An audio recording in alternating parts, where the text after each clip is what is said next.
উম্মা, উম্মা, উম্মা। আমার কাছে আসো জান, আরও কাছে আসো। তোমাকে এত দূরে থেকে আদর করতে আমার একটুও ভালো লাগে না। তুমি কেন এমন করো? বলো, কেন তুমি আমাকে ছেড়ে চলে যাও? তুমি তো আমাকে তোমার করে একেবারে যেন নিয়ে আসোনি, তাই আমাকে না চাইলেও যেতে হবে। তুমি আমাকে বিয়ে করে তোমাদের বাড়িতে নিয়ে আসো, তাহলে আমি তোমার সঙ্গে থেকে যাব। উফ জান, দেখো না, আমার আব্বু হিটলারের বাচ্চাকে সেই কবে থেকে বলছি আমাকে বিয়ে করিয়ে দিতে। হিটলারের বাচ্চা কোনোভাবেই রাজি হচ্ছে না। আমি কি করব বলো? তোমাকে ছাড়া থাকতে আমার একটুও ভালো লাগে না। তাই তো হিটলারের বাচ্চাকে বারবার বলছি তোমাকে আমার কাছে এনে দিতে। জান, তুমি তাড়াতাড়ি তোমার বাবার সঙ্গে কথা বলো না। তোমাকে ছাড়া থাকতে আমার একটুও ভালো লাগে না। তুমি কেন এটা বুঝতে পারো না? আমি তো সেই কবে থেকে হিটলারের বাচ্চাকে বোঝানোর চেষ্টা করছি, কিন্তু হিটলারের বাচ্চা বলে আমি নাকি এখনো ছোট রয়ে গেছি। জান, তুমি বলো, আমি কি এখনো এত ছোট যে তোমাকে বিয়ে করে সংসার করতে পারবো না? আরে না জান, তুমি যে কি বলো না। তুমি ছোট থাকলে আমাকে এত সুন্দর করে আদর করো কিভাবে? তুমি এখন যথেষ্ট বড় হয়েছো, তাই তো বলছি। তুমি তোমার আব্বুকে বলে আমাকে বিয়ে করে তোমাদের বাড়িতে নিয়ে এসো। আমারও তোমাকে ছাড়া থাকতে অনেক বেশি কষ্ট হয়। এভাবেই কথা চলছিল আমাদের গল্পের নায়ক নায়িকা দুজনের মধ্যে। ঠিক তখনই কেউ একজন হঠাৎ করে আমাদের গল্পের নায়ক আয়ান এর মুখের উপর পানি ঢেলে দেয়। আয়ান ঘুম থেকে লাফিয়ে ওঠে আর বলতে থাকে, এই কে এখানে? কে এভাবে আমার মুখের উপর পানি ঢেলে দিল? আমার বউটাকে কত সুন্দর করে আদর করছিলাম, আর সেটার 12টা বাজিয়ে দিল। তবে রে হারামজাদা, দাঁড়া, তোর ফাজলামো আমি বের করছি। প্রতিদিন সকালবেলা তোর এসব ফাজলামো আর ভালো লাগে না। তুই কবে মানুষ হবি? তখনই আয়ান বিছানার দিকে তাকিয়ে দেখে তার বউ উধাও হয়ে গেছে। তখনই সে কান্না করে দিয়ে বলতে থাকে, তোমরা আমার সাথে কি শত্রুতা শুরু করেছো আমি তো সেটাই বুঝতে পারছি না। প্রতিদিন সকালবেলা আমার বউটা আমার কাছে আসে, কত সুন্দর করে আমার সঙ্গে গল্প করে, আর তখনই তোমাদের এসে আমার বউটাকে তাড়িয়ে দিতে হবে? কেন এমন করো বলো তো? আরে হারামজাদা, ঘুম থেকে ওঠ। আজ তোর ভার্সিটিতে প্রথম দিন। রিয়া সেই কখন থেকে তোর জন্য অপেক্ষা করছে। তাড়াতাড়ি করে বিছানা থেকে উঠে তৈরি হয়ে আয়। আরে আম্মু, সত্যি তো আজ ভার্সিটিতে আমার প্রথম দিন। এটা তো আমার একদমই মনে ছিল না। তুমি আরও আগে কেন আমাকে ডেকে দিলে না? আরে হারামজাদা, আমি সেই কখন থেকে তোকে ডাকতেছি, কিন্তু তোর তো ঘুম থেকে ওঠার কোনো নামগন্ধ নেই। এটা তো আর নতুন কিছু নয়। যখন কলেজে পড়বি তখনও প্রতিদিন সকালবেলা ঘুম থেকে উঠে তোকে মিনিমাম 10 বার ডাকাডাকি করতে হতো, তারপর তোর ঘুম ভাঙতো। আরে আম্মু, তুমি এভাবে কেন বলছো? তখন আমি কলেজে পড়াশোনা করতাম, আর এখন আমি ভার্সিটিতে উঠেছি। এখন তো আমাকে একটু সময় জ্ঞান মেনে চলতে হবে। তাছাড়া আজ ভার্সিটিতে আমার প্রথম দিন, সবার সঙ্গে পরিচয় হওয়ারও তো একটা ব্যাপার স্যাপার আছে। সেটা তুমি কেন বুঝতে পারছো না? আরে হারামজাদা, এসব কথা বলা বন্ধ করে তাড়াতাড়ি বিছানা থেকে নেমে তৈরি হয়ে নিচে আয়। তা না হলে সত্যিই ভার্সিটি যেতে তোর লেট হয়ে যাবে। এই কথা শুনে আয়ান তাড়াহুড়ো করে বিছানা থেকে নেমে ওয়াশরুমে চলে যায়, আর তারপর ফ্রেশ হয়ে এসে তাড়াতাড়ি করে তৈরি হয়ে নাস্তার টেবিলে চলে আসে। ততক্ষণে রিয়া তৈরি হয়ে ড্রয়িং রুমে বসে আয়ানের জন্য অপেক্ষা করছে। আয়ান তখন তাড়াতাড়ি করে নাস্তা শেষ করে নিল, আর তারপর বাসা থেকে বের হলো। এদিকে তখন রিয়া আয়ানকে বলতে লাগলো, কি রে ওই হারামজাদা, এদিকে হেঁটে কোথায় যাচ্ছিস তুই? বাইক নিয়ে আয়। কলেজে যাওয়ার সময় তো বাইকে করেই যেতি, তাহলে আজ ভার্সিটিতে তোর প্রথম দিন বাইকে করেই যা। হ্যাঁ আপু, এটা তো তুই একদম ঠিক কথাই বলেছিস। আসলে আমি ভুলেই গিয়েছিলাম। তুই একটু দাঁড়া, আমি চাবিটা নিয়ে আসি। এ বলে আয়ান তাড়াহুড়ো করে বাড়ির ভেতরে ঢুকে গেল, আর তারপর বাইকের চাবি নিয়ে বাইকটা বের করলো, আর তারপরে রিয়াকে নিয়ে ভার্সিটির উদ্দেশ্যে রওনা দিল। প্রায় 15 মিনিটের মতো সময় লাগলো ভার্সিটিতে এসে পৌঁছাতে। ক্যাম্পাসের একপাশে বাইকটাকে পার্ক করে তারপরে রিয়া আয়নকে নিয়ে তার ক্লাসরুমের দিকে যাচ্ছিল। তখনই পিছন থেকে রিয়ার বান্ধবী তাকে ডাক দেয়। কি রে দোস্ত, ওইদিকে কোথায় যাচ্ছিস? আর তোর সঙ্গে এই ছেলেটাকে? গলার আওয়াজ শুনেই আয়ন পিছন ফিরে তাকায়, আর পিছন ফিরে তাকিয়ে সে একদম হয়তো বন্ধ হয়ে গেছে। সেটা কাকে দেখছে? এটা তো সেই মেয়েটা যাকে সে প্রতিদিন স্বপ্ন দেখে, যে মেয়েটা প্রতিদিন সকালবেলা ঘুম ভাঙতে তাকে ছেড়ে চলে যায়। আয়ন তখনই দৌড়ে গিয়ে মেয়েটার সামনে দাঁড়ালো আর মেয়েটার দিকে অপলক দৃষ্টিতে তাকিয়ে রইল। এদিকে ততক্ষণ রিয়া সেখানে এসে পৌঁছায়, আর তারপরে আয়নের মাথায় একটা থাপ্পড় দিয়ে বলতে থাকে, ওই হারামজাদা, তোকে আমি তোর ক্লাসরুমের দিকে নিয়ে যাচ্ছিলাম, তুই দৌড়ে এখানে কেন চলে আসলি? আর নদীর দিকে এভাবে কেন তাকিয়ে আছিস? পেয়ে গেছি আপু, পেয়ে গেছি। আমি আমার বউকে খুঁজে পেয়ে গেছি। এই, কি হয়েছে তোর? তোর কি মাথা খারাপ হয়েছে নাকি? কি পাগলের মতো কথা বলছিস?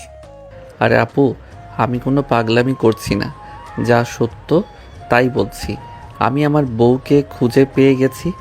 সব কিছুর একটা লিমিট আছে, তুই কিন্তু সত্যি সত্যি লিমিট ক্রস করে ফেলছিস। এখন কিন্তু সত্যি সত্যি মাইর খাবি, এটা আমি তোকে বলে দিলাম।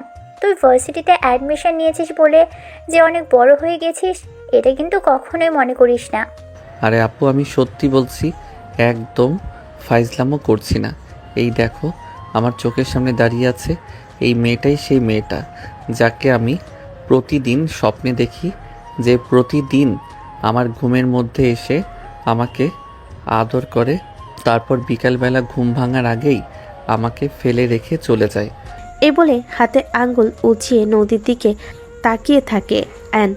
আর তখনই রিয়া ঠাস করে একটা চর বসিয়ে দেয় আয়নকে আর বলতে থাকে, সব রকম ফজলামির একটা মানে আছে।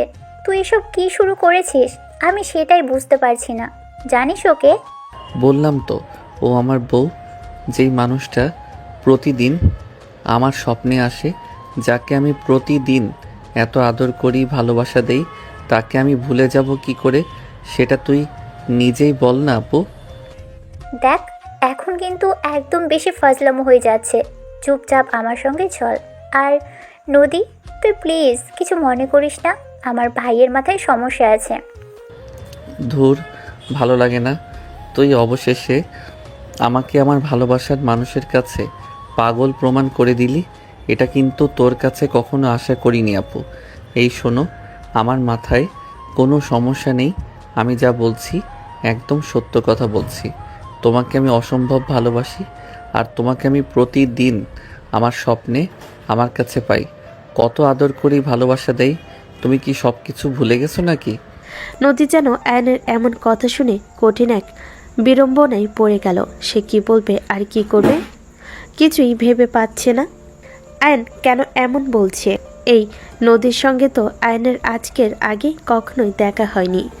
নদী আয়নের আগে কোনোদিন দেখেছে বলেও মনে করতে পারছে না। তবে কেন আয়ন এমন কথা বলছে, তাই নদী রিয়াকে থামিয়ে দিয়ে বলতে লাগলো, রিয়া প্লিজ, তুই একটু থাম।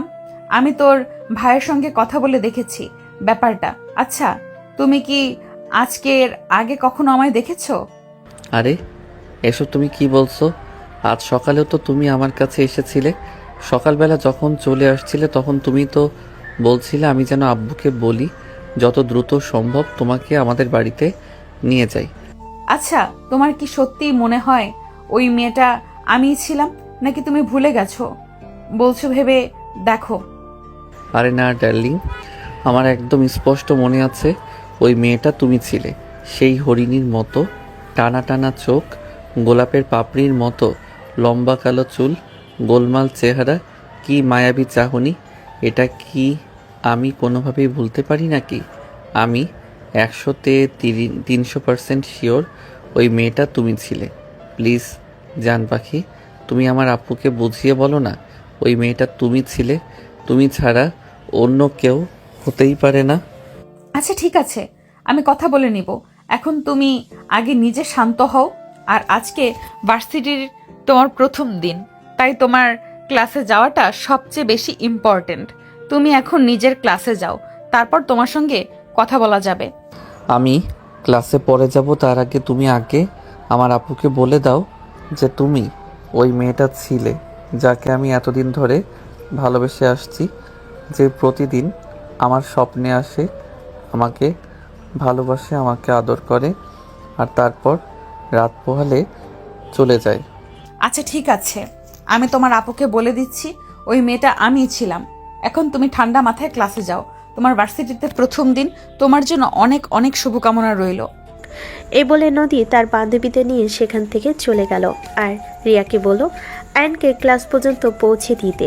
রিয়া আয়নের হাত ধরে টানতে টানতে তার ডিপার্টমেন্টের দিকে নিয়ে যাচ্ছিল। তখনই আবারও আয়ন রিয়াকে বলতে লাগলো, আপু প্লিজ বিলিভ মি, এটাই আমার সেই বউ যাকে আমি প্রতিদিন আদর করি, যে প্রতিদিন রাতে আমার স্বপ্নে আসে, যাকে আমি এতদিন ধরে খুঁজে চলেছি। আজ আমি আমার স্বপ্নের মানুষটাকে পেয়ে গেছি। প্লিজ তুই আমার কথা বিশ্বাস কর। ঠিক আছে, আমি তোর কথা মেনে নিলাম, এটাই সেই মেয়ে।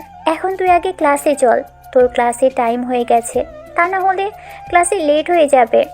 এই বলে রিয়া আয়নের হাত ধরে টানতে টানতে ক্লাসরুমে নিয়ে চলে গেল।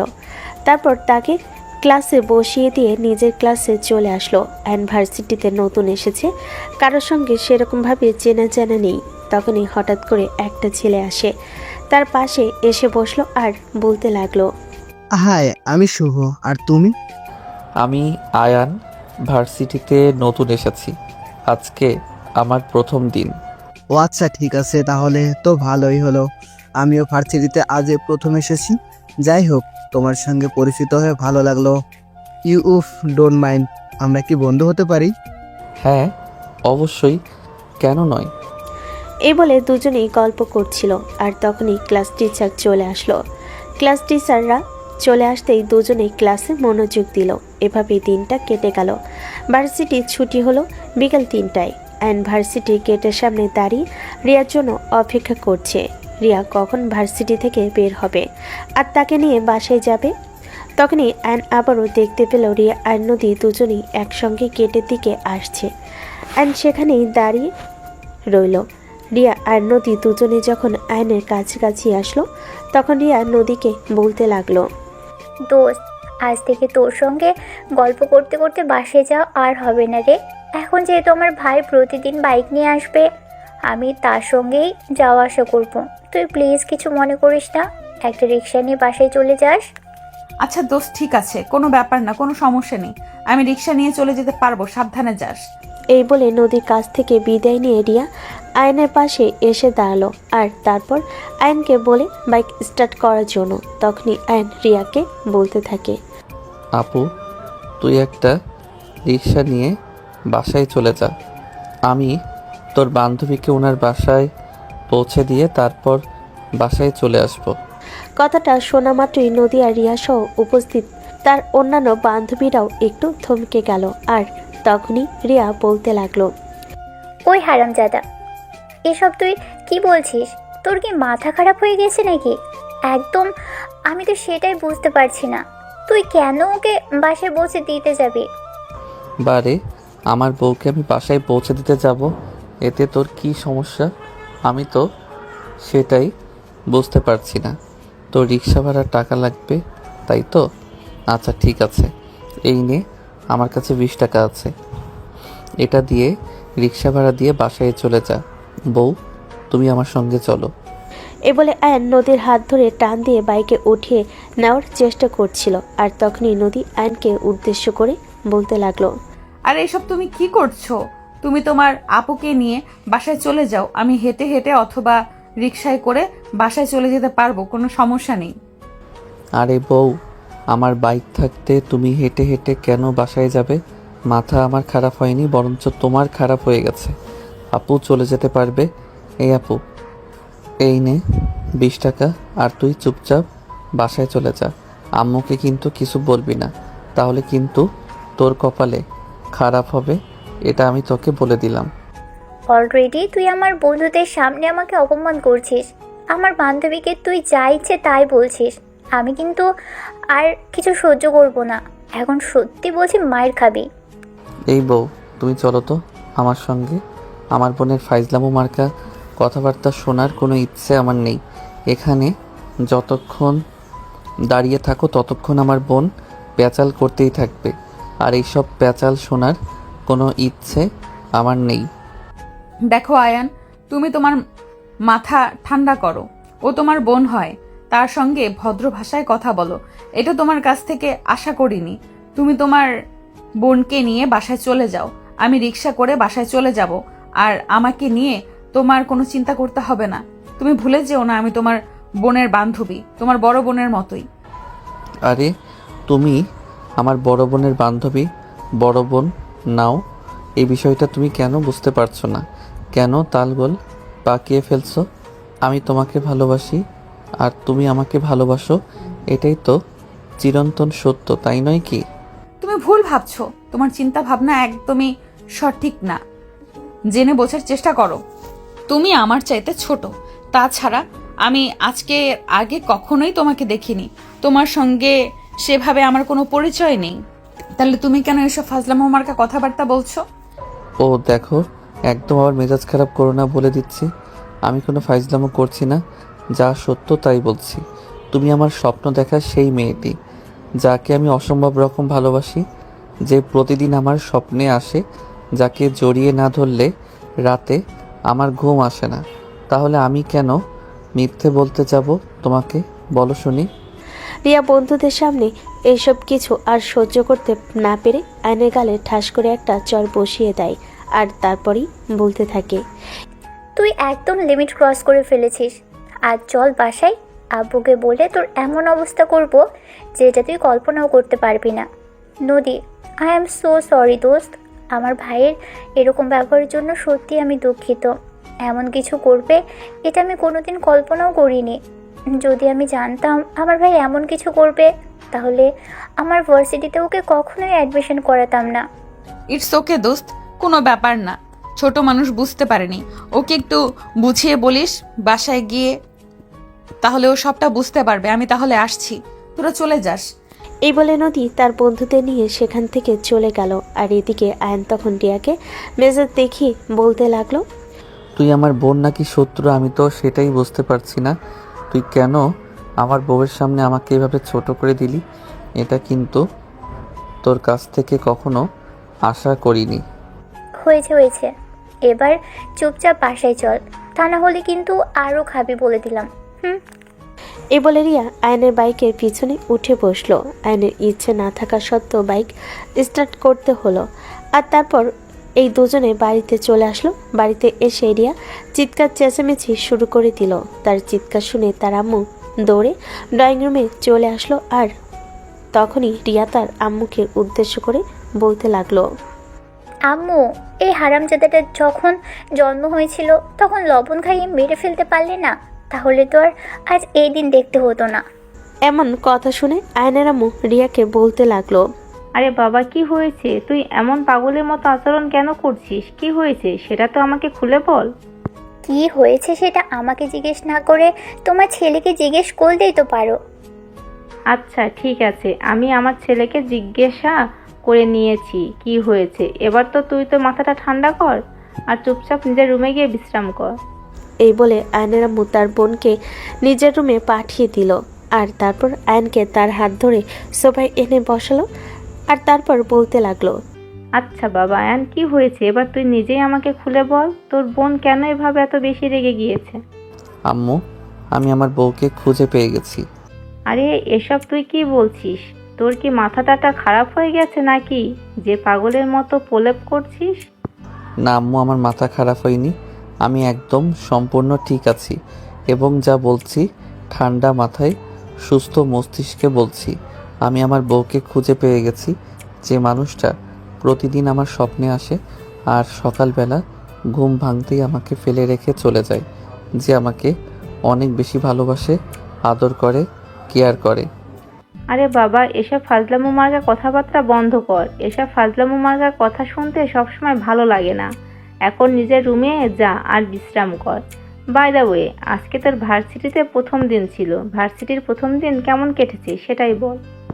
আমি আমার ভালোবাসার মানুষটাকে যেহেতু খুঁজে পেয়ে গেছি, সেহেতু বুঝতেই পারছো আমার দিনটা খুবই ভালো কেটেছে।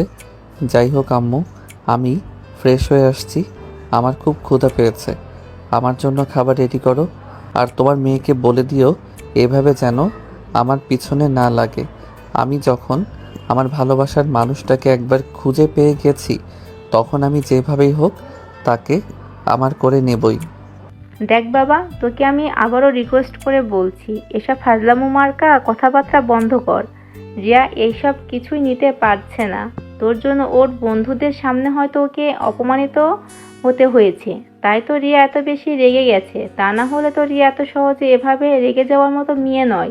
তুই নিশ্চয়ই ভার্সিটিতে গিয়ে উল্টাপাল্টা কিছু করেছিস। আচ্ছা, আমি এটাই বুঝতে পারছি না তোমার কেন এমনটা মনে হচ্ছে। আমি ভার্সিটি থেকে উল্টাপাল্টা কিছু করেছি? আমি কেন উল্টাপাল্টা কিছু করতে যাব? আমি আমার ভালোবাসার মানুষটাকে খুঁজে পেয়ে গেছি, আর তাকে আমি আমার মনের কথা বলবো না? যেই মানুষটাকে আমি প্রতিদিন স্বপ্নে দেখেছি, মানুষটাকে আমি পাগলের মতো খুঁজে বেড়াই, সেই মানুষটাকে যখন আমার চোখের সামনে দেখতে পেলাম, তখন আমি আমার মনের কথা তাকে তো বলবই। এটা যদি কারোর কোনো সমস্যা হয় তাহলে সেটা আমার দেখার ব্যাপার নয়। বাই দ্য ওয়ে, আমার খুব ক্ষুধা পেয়েছে, আমার জন্য খাবার তৈরি করো। তারপরে রুমে গিয়ে ফ্রেশ হয়ে তারপর দুপুরে খাবার খেয়ে নিল। আর তখনই দিল একটা লম্বা ঘুম। সেই ঘুম ভাঙল সন্ধ্যার দিকে। ঘুম ভাঙতে সে চলে গেল বন্ধুদের সঙ্গে আড্ডা দেওয়ার জন্য। বন্ধুদের সঙ্গে আড্ডা দেওয়া শেষ হলে বাসায় ফিরে আসলো রাত 10টায়। বাসায় এসে বেশ কয়েকবার কলিং বেল চাপ দিল, কেউ যখন দরজা খুলছিল না, আবারও কলিং বেল চাপ দিতে যাবে, তখনই রিয়া এসে দরজাটা খুলে দেয়। আর তখনই আয়ান বলতে থাকে, কি ব্যাপার? আমি সেই কখন থেকে দরজায় নক করছি, কিন্তু কেউ দরজা খুলছিল না কেন? তুই কি এ বাড়ির মানুষদেরকে নিজের চাকর মনে করছিস নাকি, যে এত রাতে বাসায় আসবি আর কেউ তোর জন্য দরজা খুলে বসে থাকবে? আজব তো, এখানে চাকর মনে করার কি আছে? আমি তো সেটাই বুঝতে পারছি না। এটা আমার নিজের বাড়ি, তাই নয় কি? আমি আমার বাড়িতে যখন ইচ্ছে তখন আসতে পারি, এটা তো কারোর কোনো প্রবলেম হওয়ার কথা নয়। হ্যাঁ, তাই তো। এটা তো তোর নিজের বাড়ি, আর এই বাড়িতে বাকি সবাই ভাড়াটিয়া, নয়তোবা চাকরি করে এখানে তোর ইচ্ছে মতো সব কিছু হবে। রাত কয়টা বাজে সে খেয়াল আছে? জানিস শরীর খারাপ আম্মু এত রাত পর্যন্ত জেগে থাকতে পারে না। আব্বু আসার পরে খাওয়া দাওয়া করে নিজের রুমে গিয়ে ঘুমিয়ে পড়ে, আর এদিকে আমি রাতের বেলা পড়াশোনা করি, আর তখন কিনা তোকে এত রাত করে বাড়িতে ফিরতে হয়। আরে আপু, সবেমাত্র রাত 10:30 বাজে, এখনই এত রাত কোথায় হয়ে গেল? আমার ক্ষুধা লেগেছে, খাবার দাও তাড়াতাড়ি। আমি পারবো না তোকে খাবার দিতে। তোর জন্য রুম থেকে এসে দরজা খুলে দিয়েছি, এটাই অনেক কিছু। তোর যদি খাবার খেতে ইচ্ছে করে তাহলে নিজের খাবার নিজে নিয়ে খা, আর নয়তো না খেয়ে ঘুমিয়ে পড়। আমাকে বলে কোনো লাভ হবে না। এই বলে রিয়া দরজাটা লাগিয়ে দিয়ে সোজা নিজের রুমে চলে গেল। আর এইদিকে আয়ন উপায়ান্তর দেখতে না পেয়ে নিজেই কিচেনে চলে গেল আর নিজের জন্য ফ্রিজ থেকে খাবার বের করে গরম করে খেয়ে নিল। আর তারপরে নিজের রুমে গিয়ে পরের টেবিলে বসে পড়ল এবং এই তো ঘন্টা দুয়েক পড়াশোনা করবে, আর তারপর রাত 2টা থেকে 2:30টার মধ্যে ঘুমিয়ে যাবে। আয়ন প্রতিদিন এমন করে একটু বেশি রাত করে ঘুমায়, আর সেই জন্যই সকালবেলা তাড়াতাড়ি করে ঘুম ভাঙে না। সকালবেলা ঘুম থেকে উঠতে দেরি হয়ে যায়।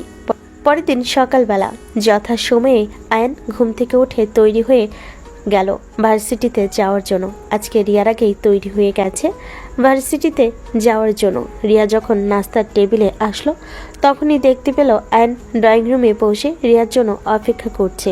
এটা দেখে রিয়া আয়ানকে বলতে লাগলো, ও মা গো মা, আজ সূর্য কোন দিকে উঠেছে আমি তো সেটাই বুঝতে পারছি না। আম্মু, আম্মু কোথায় তুমি? তোমার ছেলে কোন সকালে ঘুম থেকে উঠে গেছে সেটা কি তুমি টের পেয়েছো? তখনই কিচেন থেকে আয়নেরা রিয়াকে উদ্দেশ্য করে বলতে লাগলো, আরে এসব তুই কি বলছিস? তোর কি মাথা খারাপ হয়ে গেছে নাকি? আয়ান এত সকালে ঘুম থেকে উঠে নাকি? আমি তো আরও ভাবছি রান্না শেষ করে তারপর ঘুম থেকে ডেকে তুলতে যাব। আম্মু, আমার মনে হয় আজ থেকে তোমার চাকরিটা শেষ হয়ে গেছে। আজ থেকে আর তোমার ছেলেকে তোমার ঘুম থেকে ডেকে তুলতে হবে না। তোমার ছেলে নিজেই দায়িত্ব নিয়ে সকাল সকাল ঘুম থেকে উঠে গেছে। কথাটা শুনে আয়নের আম্মু কিচেন থেকে বের হয়ে ড্রয়িং রুমের দিকে আসলো, আর তখনই দেখতে পেল আয়ন ড্রয়িং রুমে বসে আছে। এটা দেখে আয়নের আম্মু বলতে লাগলো, ওরে বাবা, এ তো দেখছি আজ সত্যি সত্যি সূর্য অন্যদিকে উঠে গেছে। তা বাবা, আজ এত সকাল সকাল ঘুম থেকে ওঠার কারণটা কি সেটা জানতে পারি? আমি সত্যি বুঝতে পারছি না তোমরা এভাবে আমার সঙ্গে ইয়ার্কি কেন করছো। আমি এখন ভার্সিটির স্টুডেন্ট, এখন কি আর আমার দেরি করে ঘুম থেকে উঠলে চলবে নাকি? এখন তো আমাকে প্রতিদিন সকাল সকালে ঘুম থেকে উঠতে হবে। এটা তোমরা কেন বুঝতে পারছো না? আমরা বুঝতে পারছি তুমি ভার্সিটির স্টুডেন্ট, কিন্তু এর পিছনে তুই ভার্সিটিতে পড়াশুনো করিস সেটা কারণ নাই। কারণ অন্য কিছু একটা, যেটা আমি এবং আম্মু দুজনে খুব ভালোভাবেই বুঝতে পারছি। দেখ, তুই গতকাল আমার বন্ধুদের সামনে আমাকে যথেষ্ট অপমান করেছিস, আর তোর জন্য আমার বন্ধুদের সামনে অপমানিত হতে চাই না। তাই তোকে রিকোয়েস্ট করে বলছি, এসব ফাজলামো মার্কা কর্মকাণ্ড বাদ দে। আমি আর এসব কিছু সহ্য করতে পারছি না। দেখো আব্বু, আমি কোনো ফাইজলামও করছি না, যা সত্য তাই বলছি। আমি তোর বান্ধবী মানে নদীকে সত্যি অনেক বেশি ভালোবাসি। আর নদী আমার স্বপ্নে দেখা সেই মেয়েটা, যাকে আমি কোনোভাবেই বলতে পারবো না। তার জন্য যদি আমাকে ফ্যামিলিকে ছাড়তে হয়, তাহলে আমি দ্বিতীয়বার চিন্তা করব না। আমি আমার ফ্যামিলিকে ছেড়ে দেব, কিন্তু আমার ভালোবাসার মানুষকে আমি কখনোই ছাড়তে পারবো না। শুনলে তো আম্মু, তুমি তোমার ছেলের কথা এবার নিজেই চিন্তা করো। কেমন কালসাপ তুমি এতদিন ধরে বসে আসছো, যে কিনা আমাদের মান সম্মান এভাবে মাটির সঙ্গে মিশিয়ে দেবে। দুনিয়াতে মেয়ের অভাব পড়েছে নাকি যে তার এখন আমার বান্ধবীর সঙ্গে প্রেম করতে হবে, যে কিনা তার চাইতে 2 বছরের সিনিয়র? দেখো আপু, এখানে জুনিয়র সিনিয়র কোনো ব্যাপার না। আমি ওকে ভালোবাসি, সে আমার ভালোবাসা। আমি কবে থেকে তাকে পাগলের মতো খুঁজতেছি, কিন্তু কোথাও খুঁজে পাচ্ছি না। আমার স্বপ্নের পরীটা যে তোর ভার্সিটিতে রয়েছে, এটা তো আমি জানতামই না। যদি জানতাম তাহলে কবেই তোর ভার্সিটিতে চলে যেতাম আমার পরীটাকে কাছে পাওয়ার জন্য। কিন্তু কথায় আছে না, আল্লাহ যার সহায় তাকে বান্দা তার কোনো ক্ষতি করতে পারে না। আল্লাহ আমার সহায় ছিল বলেই তো আমি আমার ভালোবাসার মানুষটাকে খুঁজে পেয়েছি। তার জন্য আল্লাহর কাছে লাখো কোটি শুকরিয়া। এই কথা বলতে বলতেই আয়ন নাস্তার টেবিলে গিয়ে বসলো, আর তারপরে তার আম্মু তাকে নাস্তা এনে দিল। আজ এই প্রথমবার 2 ভাই বোন একসঙ্গে বসে নাস্তা করছে। এটা কখনোই সম্ভব হয় না। প্রতিদিন রিয়া আগে নাস্তা করে বাসা থেকে বের হয়ে যায়, আর তারপরে আয়ন ঘুম থেকে উঠে নাস্তা করে কলেজে যায় বা অন্য কিছু করে। আয়নের বাবা যখন সকালবেলা নাস্তার টেবিলে আসলো, তখন তিনি আয়নকে নাস্তার টেবিলে দেখে চমকে যান আর বলতে থাকেন, ওরে বাবা, আজ সূর্য কোন দিকে উঠেছে যে আমি নাস্তার টেবিলে আমার ছেলেকে দেখতে পেলাম। আমার ছেলে তো সেই সকাল 10টা বাজার আগে কখনো ঘুম থেকে ওঠে না। তবে কি আজ আমি স্বপ্ন দেখছি নাকি? তখন রিয়া টিটকারি মেরে তার বাবাকে বলতে লাগলো, মা বাবা, তুমি স্বপ্ন দেখবে কি করে? তুমি দিনের বেলায় স্বপ্ন দেখতে পারো না। যা দেখছো একদম ঠিকই দেখছো। তোমার ছেলের জীবনে পরিবর্তন এসেছে। আয়ন বুঝতে পারে রিয়া তাকে টিটকারি মেনে কথাটা বলছে, তাই আয়ন বলতে থাকে, দেখো আপু, একদম ভালো হবে না বলে দিচ্ছি। আমার জীবনে পরিবর্তন এসেছে, সেটা তোকে মাইকিং করতে বলা হয়নি, এটা সবাই জানে। বাই দ্য ওয়ে আব্বু, আমি তোমার পুত্র বধূকে খুঁজে পেয়ে গেছি। এখন শুধু আমার বউটাকে আমার কাছে এনে দাও। আমি তোমাকে এটা বলার জন্যই আজ এত সকাল সকাল ঘুম থেকে উঠেছি।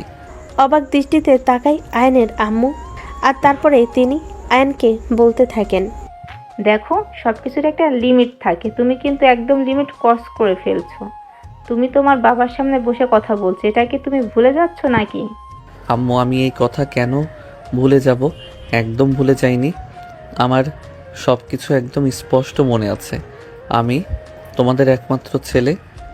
আমি তোমাদেরকে না জানিয়ে কোনো কিছু তো করতে পারি না, তাই সব কিছু আগে থেকে তোমাদেরকে জানিয়ে রাখছি। এখানে আমার তো কোনো ভুল নেই, তাই নয় কি? আমি আজ অফিস থেকে ফিরে এসে তোমার সঙ্গে কথা বলবো সকালবেলা। আমি আমার মুড নষ্ট করতে চাই না, তাই আমি তোমার কথার কোনো উত্তর দিলাম না। এই বলে আয়নের বাবা নাস্তা শেষ করে কারোর সঙ্গে কোনো কথা না বলে বাসা থেকে বের হয়ে চলে গেলেন। আর এইদিকে আয়ন নাস্তা শেষ করে ভার্সিটির জন্য রওনা দিল। মাঝপথে আসতেই রিয়া আবারও আয়নকে বলতে লাগলো, দেখ ভাই, তোকে রিকোয়েস্ট করে বলছি, কাল যা করেছিস করেছিস, আজকে ভার্সিটিতে গিয়ে আর এমন কিছু করিস না। দেখ ভাই, তোকে রিকোয়েস্ট করে বলছি, কাল যা করেছিস করেছিস, আজকে ভার্সিটি থেকে আর এমন কিছু করিস না। বন্ধুদের সামনে আমাকে আর অপমান করিস না। আমি এসব কিছু আর সহ্য করতে পারবো না।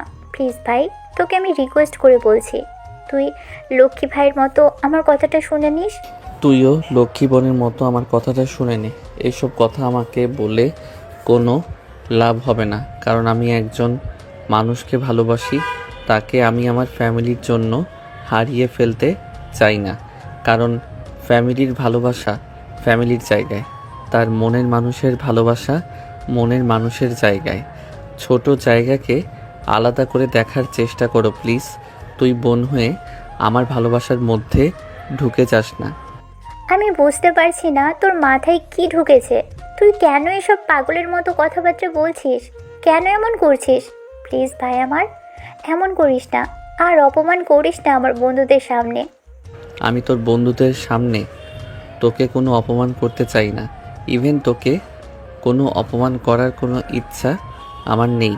কিন্তু তুই যদি আমার ভালোবাসার মাঝখানে চলে আসিস, তাহলে হয়তো আমাকে এমনটা করতে হবে যে আমার ফ্যামিলিকে আমাকে ভুলে যেতে হবে।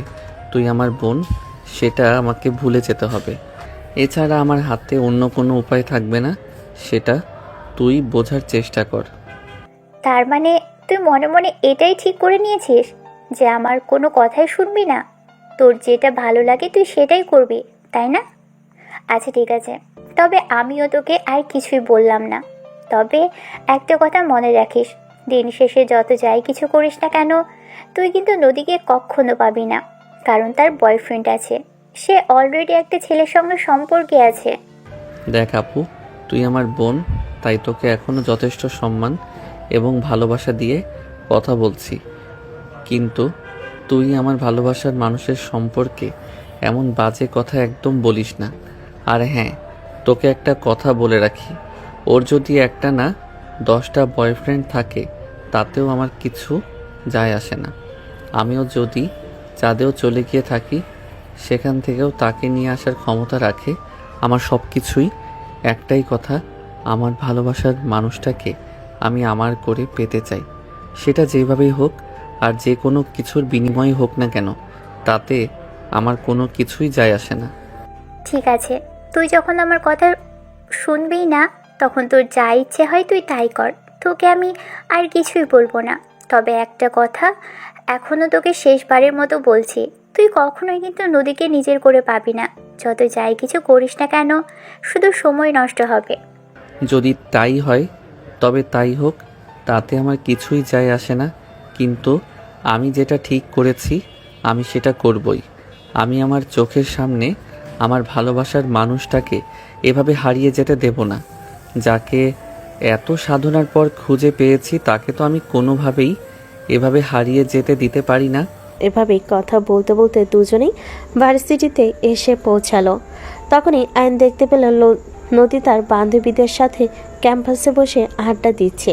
আয়ন তার বাইকটা পার্ক করে রেখে এক মুহূর্ত দেরি না করে সোজা চলে গেল নদীর কাছে। নদীর পাশে বসতে বসতে আয়ন বলতে লাগলো, হ্যালো বেবি, কেমন আছো? হঠাৎ করেই পিছন থেকে কারোর গলার আওয়াজ শুনে চমকে যায় নদী। আর তারপরেই পিছন ফিরে তাকিয়ে দেখে আয়ন তার পাশে বসতে বসতে এই কথাটা বলছে। তখনই নদী বলতে থাকে, এ তো আলহামদুলিল্লাহ, আল্লাহর রহমতে ভালোই আছি। তোমার কি অবস্থা? তুমি কেমন আছো? কাল ভার্সিটিতে যাওয়ার পর এবং আজ ভার্সিটিতে আসার আগ পর্যন্ত খারাপ ছিলাম, কিন্তু এখন ভার্সিটিতে এসে তোমাকে দেখতে পেয়ে আমি ভালো হয়ে গেছি এবং আমার খুবই ভালো লাগছে। ও আচ্ছা, তাহলে তো এটা খুবই ভালো কথা। বাই দ্য ওয়ে, কাল তোমার ভার্সিটিতে প্রথম দিন ছিল। ভার্সিটির প্রথম দিন কেমন কেটেছে? ভার্সিটির প্রথম দিন কেমন কেটেছে সেটা তো বলতে পারবো না, কারণ ভার্সিটিতে আমার কোনো মন ছিল না। কারণ তো আমার মনে ছিলে তুমি। তোমাকে দেখতে পেয়ে সত্যি আমার দিনটা খুবই ভালো কেটেছে। আচ্ছা, তুমি একটু মাথাটা ঠান্ডা করে এখানে বসো, আমি তোমাকে কিছু বলতে চাই। আচ্ছা ঠিক আছে, কি বলবে বলো, আমি শুনছি। আমি তোমার সব কথা শুনতে রাজি আছি। আমার সব কথা তোমাকে শুনতে হবে না, আর এই কথা তোমাকে আমি কখনো বলবো না। যাই হোক, যেটা তোমাকে বলতে চাই সেটা হলো, তুমি যে সব করছো একদমই ঠিক করছো না।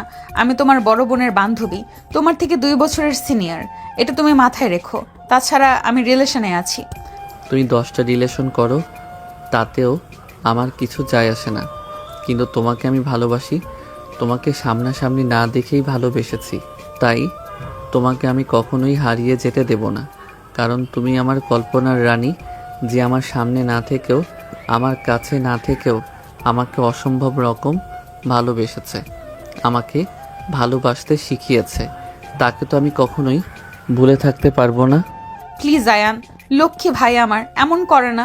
তুমি বোঝার চেষ্টা করো, তুমি আমার ছোট ভাইয়ের মতো।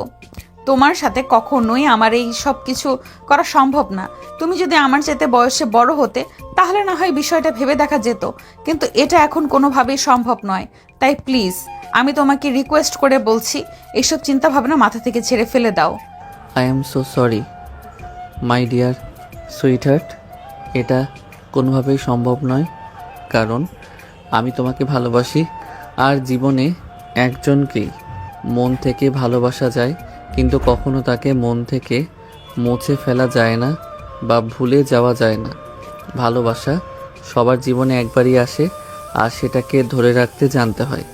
যদি কোনো মানুষ তার ভালোবাসাকে ধরে রাখতে না পারে, তাহলে সেটা ওই মানুষটার জীবন থেকে একবার হারিয়ে গেলে আর কখনো ফিরে আসে না, আর সেটার জন্য সারা জীবন বসে বসে আফসোস করতে হয়।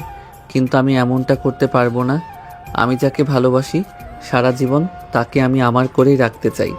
পৃথিবীর কোনো কিছুর বিনিময়ে আমি তাকে হারানোর চিন্তা করতে চাই না। Riya, I am so sorry দোস্ত। তোর বাইকে বুঝে আমি কোনো কিছু করতে পারবো বলে মনে হয় না। প্লিজ, তুই তোর ভাইকে বোঝানোর চেষ্টা কর, আর আমাকে এভাবে বিরক্ত করতে নিষেধ কর। তুই তো আমার ব্যাপারে সব কিছুই খুব ভালো করে জানিস। একটা ছেলের সঙ্গে আমার বিয়ে ঠিক হয়ে আছে, আমি চাইলেও আমার পক্ষে এসব কিছু করা সম্ভব নয়। তাছাড়া তোর ভাই আমার চাইতে বয়সে ছোট, তাই আমি তোর ভাইয়ের ব্যাপারে ফ্যামিলিতে কোনো কিছুই বলতে পারবো না। ঠিক আছে দোস্ত, তুই কোনো চিন্তা করিস না, আমি দেখছি ব্যাপারটা। আজকে বাড়িতে গিয়ে আমি আব্বু আম্মুকে বলবো, প্রয়োজন হলে ওর ভার্সিটি আসাই বন্ধ করে দিব। আরে দোস্ত, সেরকম কোনো কিছু করিস না, কিন্তু একটু বুঝিয়ে বল, যাতে ও ব্যাপারটা বুঝতে পারে। মান সম্মান বলেও তো একটা ব্যাপার আছে। দোস্ত, আমি ওর মতো পাগল নই, আমি সবটা বুঝতে পারছি। তাই তো বলছি, আমি আব্বু আম্মুর সঙ্গে এ ব্যাপারে কথা বলবো, তারপর দেখি তারা আমাকে কি বলে। আয়ান, এখন তুই চুপচাপ নিজের ক্লাসে চল। দেখ আপু, কাউকে কোনো কিছু বলে কোনো লাভ হবে না। তুই আব্বু আম্মুকে বলিস আর যাকেই বলিস না কেন, তাতে আমার কিছুই যায় আসে না। কিন্তু আমি যাকে ভালোবাসি তাকে আমি আমার করে পেতে চাই, এটাই সবচাইতে বড় কথা। তারপর হচ্ছে পৃথিবীর বাকি সব কিছু। এই মানুষটাকে কতদিন ধরে নিজের বুকে আগলে রেখেছি, যে মানুষটাকে আমি পাগলের মতো খুঁজে বেরিয়েছি, তাকে যখন আমি আমার কাছে পেয়ে গেছি, তখন তো তাকে হারানোর কোনো প্রশ্নই ওঠে না। এদিকে রিয়া তখন আয়নকে জোর করে টানতে টানতে ক্লাসরুমের দিকে নিয়ে গেল, আর তারপর ক্লাসরুমে পৌঁছে গিয়ে সেখান থেকে চলে আসলো। এভাবে কেটে গেল সেদিনের দিনটা। ভার্সিটি ছুটি হওয়ার পর বাসায় আসতেই আজকে রিয়া গতকালকে নাই চিৎকার করতে শুরু করলো, আর তার আম্মু আবারও তার চিৎকার শুনে দৌড়ে ড্রয়িং রুমে চলে আসে আর মেয়েকে জিজ্ঞাসা করতে থাকেন, কি ব্যাপার, কি হয়েছে? তুই আজ আবার অভাবে চিৎকার করছিস কেন? আমি নিজেও জানি না আমি কেন এভাবে চিৎকার করছি।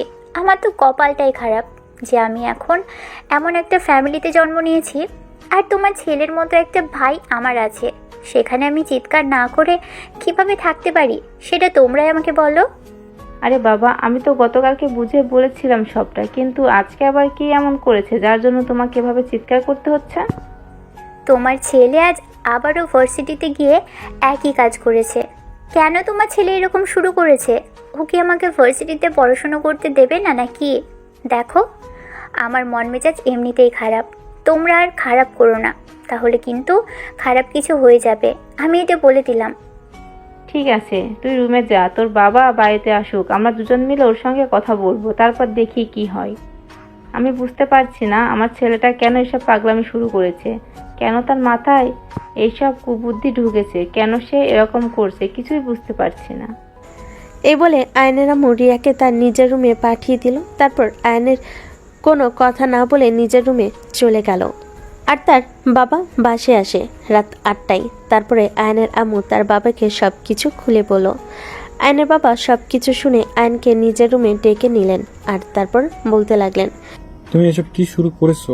আমি এসব কি শুনছি?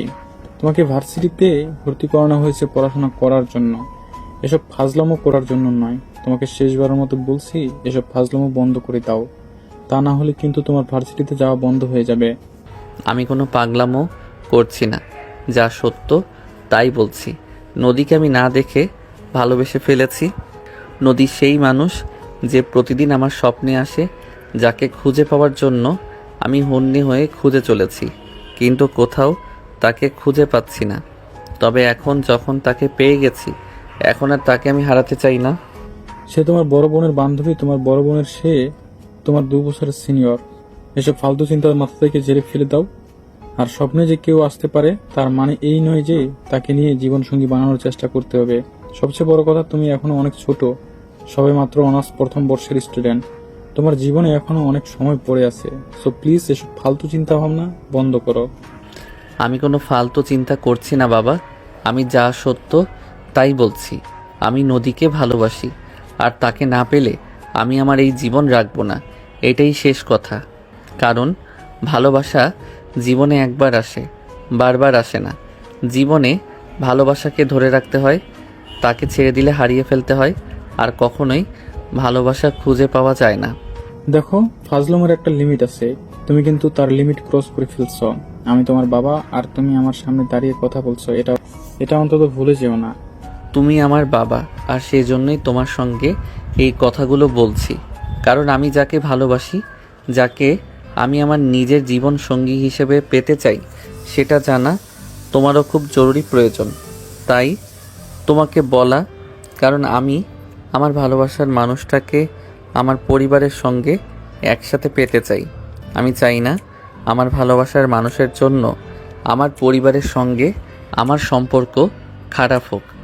দেখলে তো বাবা, এবার তো তুমি নিশ্চিত যে তোমার ছেলের মাথায় সমস্যা হয়েছে। তোমার ছেলেকে ডক্টর দেখাও, তা না হলে আমি সত্যি কথা বলছি, কখন যে তোমার ছেলের মাথা আমি ফাটিয়ে ফেলবো তার কিন্তু কোনো ঠিক ঠিকানা নেই। তখন কিন্তু আবার তুমি আমাকে দোষ দিতে পারবে না। ঠিক আছে রিয়া, তোমাকে এসব ব্যাপারে কোনো চিন্তা করতে হবে না, আমি দেখছি কি করা যায়। আয়ান, কাল থেকে তোমার ভার্সিটিতে যাওয়া বন্ধ। যেদিন থেকে তুমি মানসিকভাবে সুস্থ হতে পারবে সেদিন থেকেই তুমি ভার্সিটিতে যাবে, তার আগে কোনোভাবেই নয়। তোমরা যত যাই কিছুই করো না কেন, আমাকে আটকে রাখতে পারবে না, এবং আমাকে কোনোভাবেই আমার ভালোবাসার মানুষের থেকে আলাদা করতে পারবে না। আমার যদি আমার ভালোবাসার মানুষকে পাওয়ার জন্য সারা পৃথিবীর সঙ্গে লড়তে হয়, আমি তার জন্য প্রস্তুত আছি। আমি পিছুপা হব না। ভালোবাসা পাওয়ার জন্য আমি সব রকম রিস্ক নিতে রাজি। এ বলে আয়ন তার বাবার রুম থেকে বের হয়ে চলে গেল। আর এদিকে রিয়া তার বাবাকে উদ্দেশ্য করে বলতে লাগলো, বাবা, এবার তো তুমি বুঝতে পেরেছো তোমার ছেলের মাথায় সমস্যা হয়েছে। তোমার ছেলের জন্য আমার বন্ধুদের সঙ্গে আমাকে অপমানিত হতে হয়েছে। আর যদি তোমার ছেলের জায়গায় অন্য কেউ থাকতো, তাহলে আমি এমন কিছু করতাম যেটা তোমরা কল্পনাও করতে পারছো না। কিন্তু তোমাদের একমাত্র আদরের ছেলে বলে কথা, তাই সম্পূর্ণ বিষয়টা তোমাদেরকে আগে জানালাম। এখন তোমরা কি করবে সেটা তোমাদের ব্যক্তিগত ব্যাপার। তবে তোমার ছেলেকে যেন আমি আমার ভার্সিটিতে আর না দেখি। নদী, তুমি তোমার রুমে যাও, এ ব্যাপারটা আমরা দেখি। আমরা তোমাদের মা বাবা, আমরা তো এখনো বেঁচে আছি, তাই তোমার এত চিন্তা করার কোনো কারণ নেই। আয়াব ছোট মানুষ, ও ভুল করতে পারে। কিন্তু তার মানে এই নয় যে আমাদের সেই ভুলটাকে বিশাল কিছু করে দেখতে হবে। তার ভুল শুধরে দেওয়া আমাদের দায়িত্ব। রিয়া তখন আর কোনো কথা না বলে নিজের রুমের দিকে চলে গেল। আর এ থেকে পরের দিন সকালবেলা ঘুম থেকে উঠে যাওয়ার জন্য তৈরি হবে, তখনই আয়নের আম্মু বলল, আয়ান, তোমাকে ভার্সিটিতে যেতে হবে না। তোমার বাবা তোমাকে ভার্সিটিতে যেতে না করেছে। কিন্তু কেন?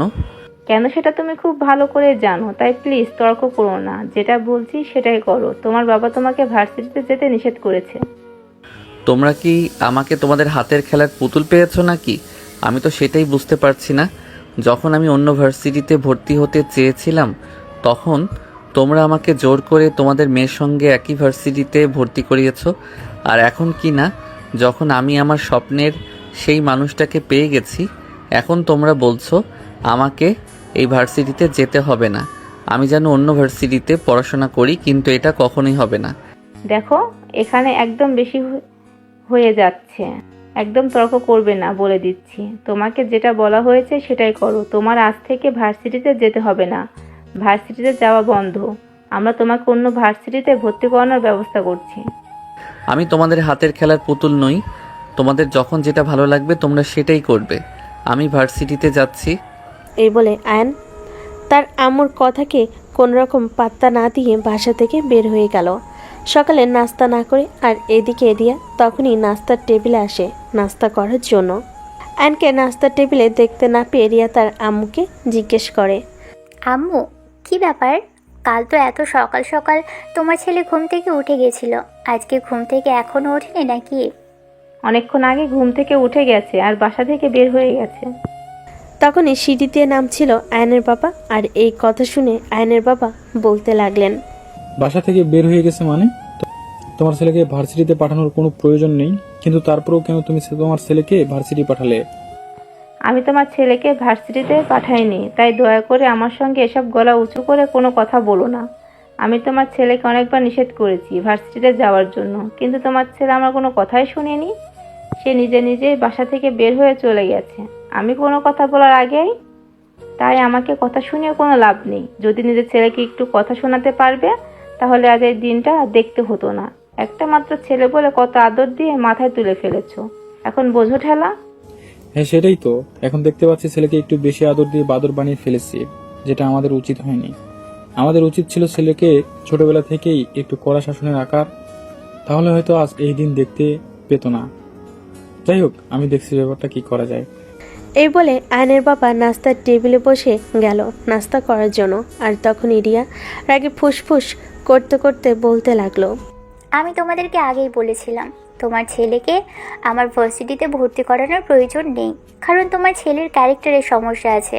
তোমার ছেলের জন্য আমাকে কখনো না কখনো বিপদে পড়তে হবে। কিন্তু তখন তো তোমরা আমার কথা শুনলে না।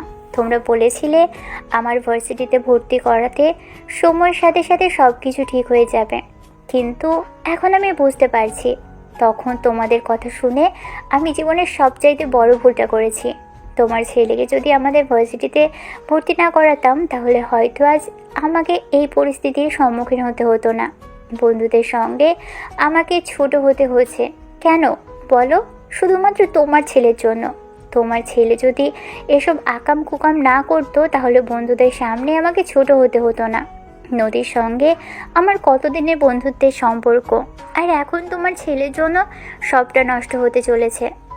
তোমার ছেলেকে যদি মানুষ বানাতে না পারো তাহলে ভার্সিটিতে পাঠানোর কোনো প্রয়োজন নেই। এই বলে নাস্তাটা করেই বাসা থেকে বের হয়ে গেল। আর এদিকে আয়ন বাসা থেকে বের হয়ে সোজা ভার্সিটির ক্যাম্পাসে চলে আসে আর অপেক্ষা করতে থাকেন নদীর জন্য। নদী কখন ভার্সিটিতে আসবে আর কখন তাকে দেখবে, তার সাথে একটু কথা বলবে।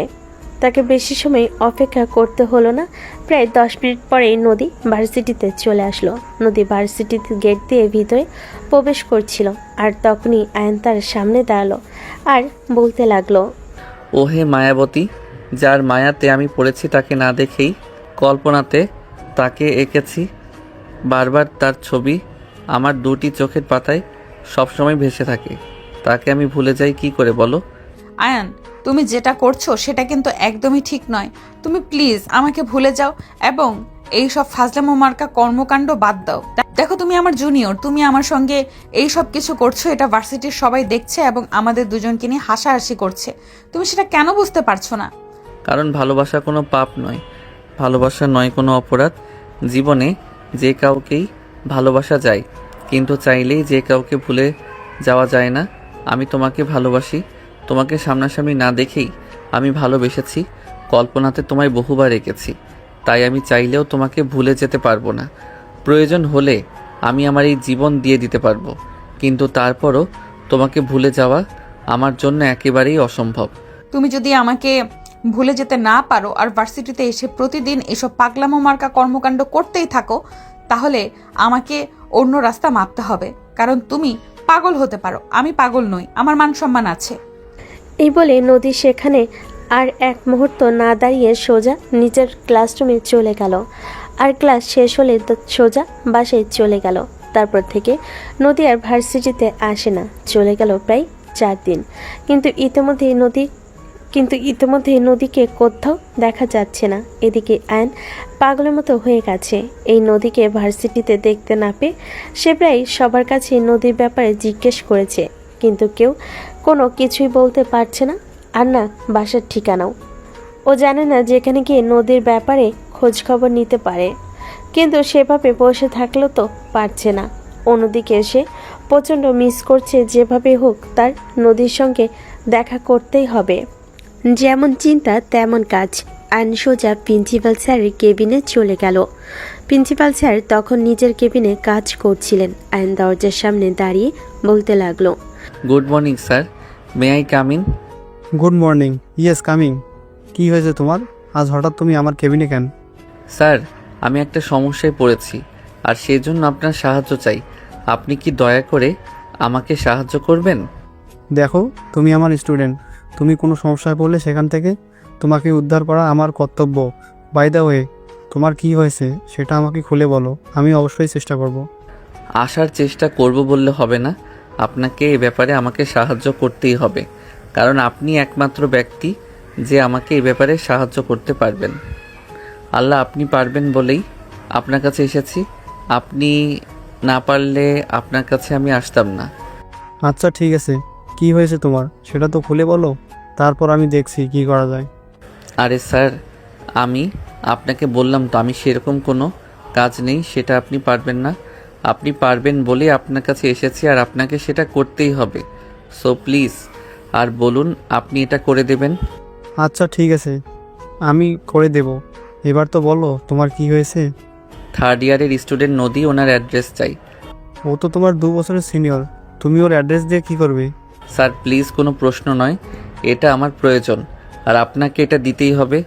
আপনি ছাড়া অন্য কেউ আমাকে এই ব্যাপারে কোনো সহযোগিতা করবে না। প্লিজ স্যার, আপনি ওনার অ্যাড্রেসটা দিন।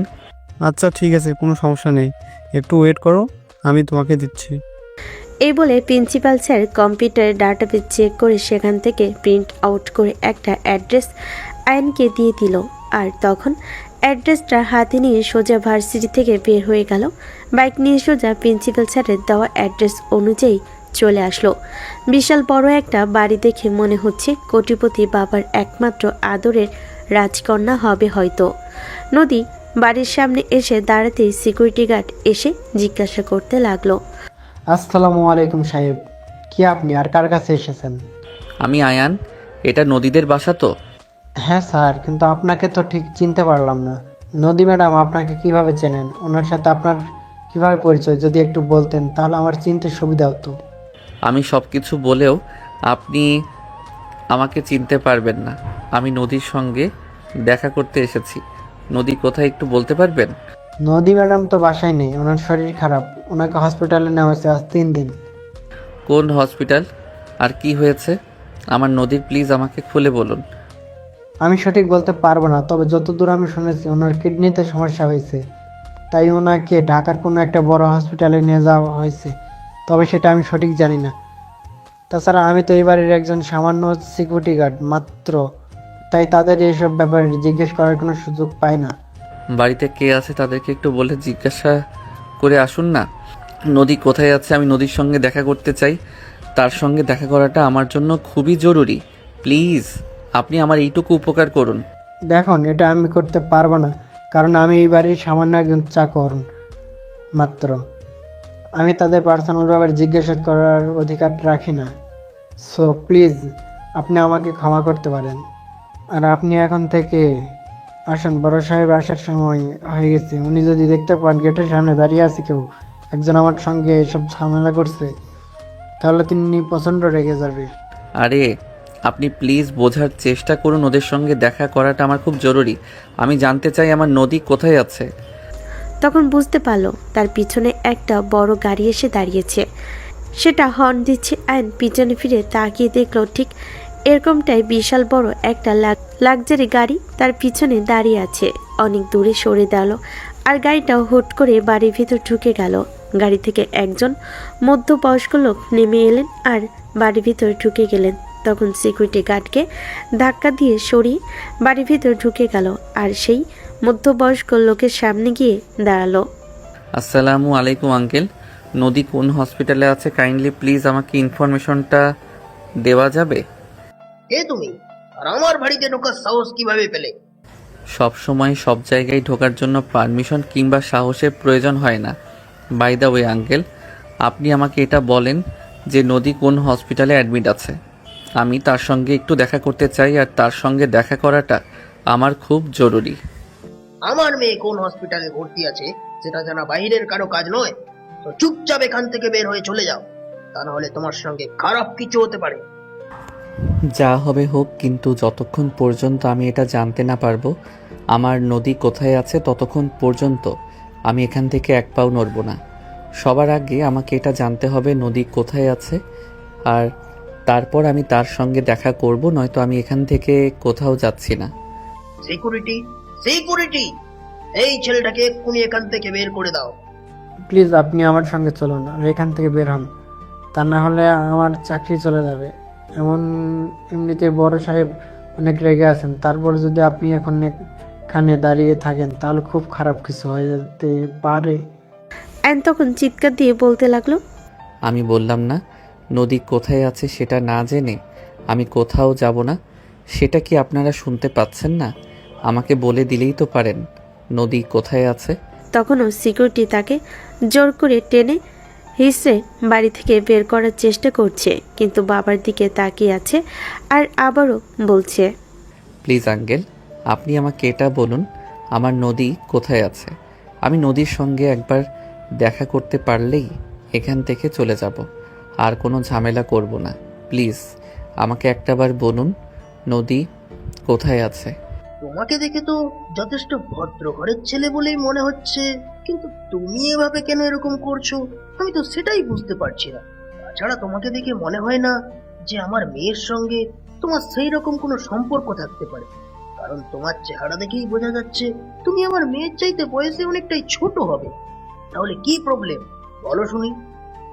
কোনো প্রবলেম নেই আঙ্কেল, কিন্তু আমি নদীর সঙ্গে কথা বলতে চাই, দেখা করতে চাই, এটাই সবচাইতে বড় কথা। আপনি প্লিজ নদীর অ্যাড্রেস বলুন, নদী কোথায় আছে। ল্যাবেট হসপিটাল, এবং কড়া সিকিউরিটিতে রাখা হয়েছে তাকে। যদি পারো তাহলে দেখা করে এসো। এই বলে নদীর বাবা বাড়ির ভিতরে চলে গেলেন। আর এদিকে আয়ন তখন কোনো কথা না বলে সেখান থেকে সোজা ল্যাবেট হসপিটালে উদ্দেশ্যে রওনা দেয়। সেখানে পৌঁছে সোজা রিসেপশনে চলে গেল। তখনই রিসেপশনে জিজ্ঞাসা করে নিল নদী কোথায় আছে। নদীর কেবিনের কথা জানতে পেরে অ্যান্ড সেখান থেকে দৌড়ে নদীর কেবিনের দিকে ছুটল, কিন্তু কেবিনের সামনে 4-5 জন কালো শার্ট পরা ছেলে দাঁড়িয়েছিল। অ্যান্ড কিছু বুঝতে পারছিল না, কিন্তু যেভাবেই হোক তাকে নদীর সঙ্গে দেখা করতেই হবে। তাই সে কোনো কথা না বলে কেবিনের দিকে অগ্রসর হচ্ছিল। তখনই সেই লোকগুলো তার সামনে এসে দাঁড়ায় আর তাকে আটকে দিয়ে বলতে থাকে, কে আপনি, কোথায় যাচ্ছেন, কি আপনার পরিচয়? আমি আয়ান, আমি নদীর সঙ্গে দেখা করতে এসেছি। সরি, আমরা আপনাকে চিনতে পারছি না, তাই আপনাকে ম্যাডামের সঙ্গে দেখা করতে দেওয়া যাবে না। আপনি এখন আসতে পারেন। আমি নদীর সঙ্গে দেখা করতে এসেছি, নদীর সঙ্গে দেখা করে তারপরে যাব। এই বলে গার্ডকে ধাক্কা দিয়ে সরিয়ে আয়ন কেবিনের ভিতর ঢুকে গেল। তখনই দেখতে পেল নদী বেডে শুয়ে আছে আয়ন নদীর সামনে গিয়ে দাঁড়ালো আর নদীর নাম ধরে ডাক দিল। নদী, কি হয়েছে তোমার? আয়নের গলার আওয়াজ শুনে নদীর চোখ খুলে তাকালো আর আয়নকে দেখতে পেল। সে মৃদুস্বরে বলতে লাগলো, কি ব্যাপার আয়ান, তুমি এখানে কিভাবে আর কোথা থেকে আসলে? কদিন ধরে তুমি ভার্সিটিতে যাচ্ছিলে না, তারপরও খোঁজ নিয়ে তোমার বাড়ির ঠিকানায় চলে আসি, আর তখনই জানতে পারি তুমি অসুস্থ। হ্যাঁ, হঠাৎ করে অসুস্থ হয়ে গেছে। আগামীকাল আমার অপারেশন, আমার জন্য দোয়া করো। হ্যাঁ, অবশ্যই তোমার জন্য অনেক দোয়া আর শুভকামনা। তোমার অপারেশন সাকসেস করলেই হোক, আর তুমি আমার জীবনে ফিরে আসো। আমি তোমাকে ছাড়া বাঁচব না। জানো এই কয়টা দিন আমার কতটা কষ্ট হয়েছে। তোমাকে আমি পাগলের মতো খুঁজে বেরিয়েছি। এ বলে আয়ন ছোট বাচ্চাদের মতো কান্না করতে থাকে নদীর হাত ধরে। আর তখনই গার্ড ভিতরে চলে আসে। গার্ড তখন নদীকে বলতে থাকে, আই এম সরি ম্যাডাম, আমরা ওকে আটকাতে চেয়েছিলাম কিন্তু আমাদেরকে ধাক্কা দিয়ে সরিয়ে ভিতরে চলে এসেছে এই ছেলে। চলো বাইরে। এই বলে গার্ড যেই না আয়নের হাত ধরতে যাবে তখনই নদী গার্ডকে চোখের ইশারায় বাইরে চলে যেতে বলল। গার্ড তখন কোনো কথা না বলে বাইরে চলে গেল। তখনই নদী আয়নকে বলতে লাগলো, দেখো, তুমি এখানে এসেছো, এটা আমার বাবা জানতে পারলে তোমাকে মেরেই ফেলবে। তুমি চুপচাপ এখান থেকে বের হয়ে চলে যাও, আর এখানে কখনো এসো না। তোমার বাবা আমার কিছুই করতে পারবে না। তোমার বাবার থেকে অনুমতি নিয়ে তারপরেই আমি তোমার সঙ্গে দেখা করতে এসেছি। আমি তোমাদের বাড়িতে গিয়েছিলাম, আর সেখানে তোমার বাবার সঙ্গে দেখা হয়েছে, আর তার কাছ থেকে জানতে পেরেছি তুমি এখানে আছো, তাই তো আমি এখানে চলে এসেছি। আর তুমি বুঝতে পারছো না, তুমি বুঝতে পারছো না, বাবা খুব ভালো করেই জানে তার গার্ডের চোখ ফাঁকি দিয়ে তুমি কখনোই আমার সঙ্গে দেখা করতে পারবে না, আর সেই জন্য তোমাকে এই কথা বলেছে এবং আমার ঠিকানা তোমাকে দিয়েছে। এই নয় তো কখনোই দিত না। তাই আমি তোমাকে রিকোয়েস্ট করে বলছি, এখান থেকে চলে যাও। আমার বাবা যদি জানতে পারে তুমি এখানে এসেছো, তাহলে সত্যি সত্যিই তোমাকে মেরে ফেলবে। মরে গেলে যাব, কিন্তু আমি তোমাকে ফেলে কোথাও যাব না। তোমার এই সময়ে যদি আমি তোমার পাশে থাকতে না পারি, তাহলে আমি তোমাকে কেমন ভালোবাসি সেটা আমাকে বলো। এই মুহূর্তে তোমাকে আমার কোনো প্রয়োজন নেই, বোঝার চেষ্টা করো। আমার ফ্যামিলি আছে আমার পাশে। তাছাড়া তুমি খুব ভালো করেই জানো আমার একটা ছেলের সঙ্গে বিয়ের সম্বন্ধ ঠিক হয়ে আছে, আর সেই ছেলেও যদি জানতে পারে তুমি এখানে এসেছো, তাহলে খারাপ কিছু হয়ে যাবে। আমি চাই না তোমার সঙ্গে আমার জন্য খারাপ কিছু হোক। যা হয় হবে। তোমাকে আমি আমার নিজের জীবনের চাইতেও অনেক বেশি ভালোবাসি। তোমাকে যদি না পাই, তাহলে এই জীবন রেখে আমার কোনো লাভ নেই। তোমাকে না পেলে আমি মরে গেলেও তাতে আমার কিছুই যায় আসে না। দেখো, এখন ফাজলামো করার সময় নয়। এখান থেকে চলে যাও, আর পারলে আমার জন্য দোয়া করো। আমি চাই না আমার জন্য তোমার কোনো ক্ষতি হোক। এই বলে নদী বারবার আয়নকে অনুরোধ করছিল তার কেবিন থেকে বের হয়ে বাইরে যাওয়ার জন্য, কিন্তু আয়ন কোনো কথাই শুনছিল না। সে নদীকে এই অবস্থায় ফেলে রেখে কোনোভাবেই এখান থেকে চলে যাবে না। আর ঠিক তখনই একজন লোক কেবিনের ভিতর প্রবেশ করলো আর আয়নকে নদীর হাত ধরা অবস্থায় দেখে কোনো কথা না বলে লাথি দিয়ে আয়নকে চেয়ার থেকে ফেলে দিল। আর তারপরই বলতে লাগলো, এই ছোট লোকের বাচ্চা, তুই আর তোর কত বড় সাহস যে তুই আমার হবু বউয়ের হাত ধরে এখানে বসে বসে প্রেম আলাপ করছিস।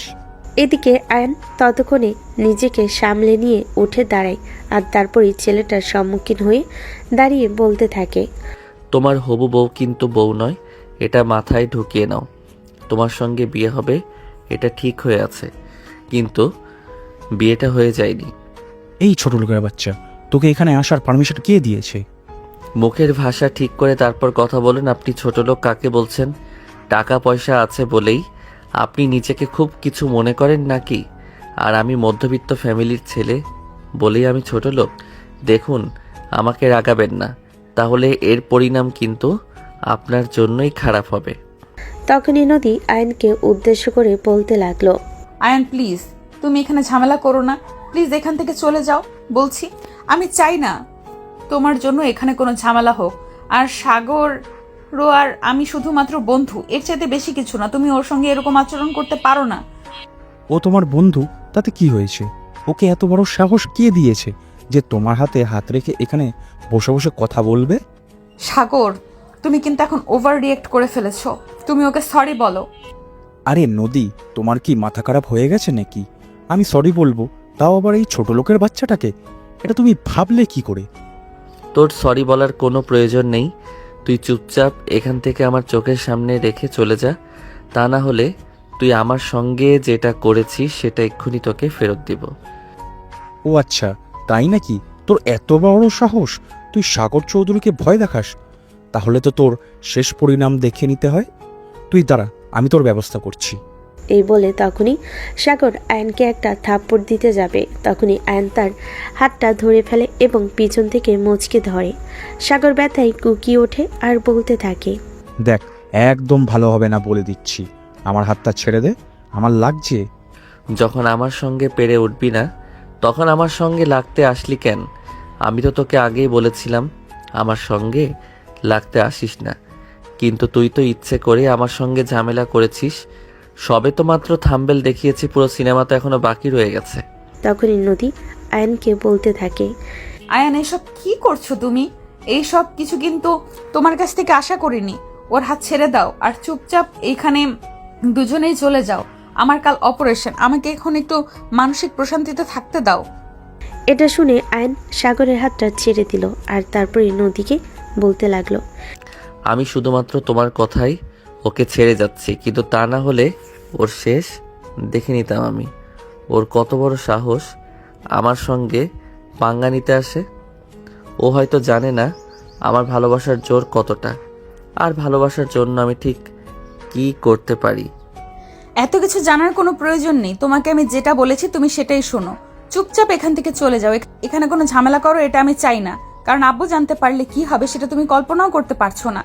নদী প্লিজ কামান, কি হবে? আমি এত কিছু চিন্তা করে এখানে আসিনি। তোমাকে ভালোবাসি, তোমাকে ভালোবেসে আমার করে পাওয়ার জন্য যা যা কিছু করতে হয় আমি সব কিছু করতে প্রস্তুত আছি। তবে আজ শুধু তোমার জন্য ওকে ছেড়ে গেলাম, কারণ কাল তোমার অপারেশন। আমি চাই না তোমার উপর মানসিক কোনো স্ট্রেস পড়ুক। এ বলে আয়ন কেবিন থেকে বের হয়ে চলে গেল। আর তখনই সাগর নদীর দিকে তাকিয়ে নদীকে বলতে লাগলো, নদী, তোমার জন্য শুধু ওই ছোট লোকের বাচ্চাকে ছেড়ে দিলাম, তা না হলে আজ ওর এমন অবস্থা করতাম।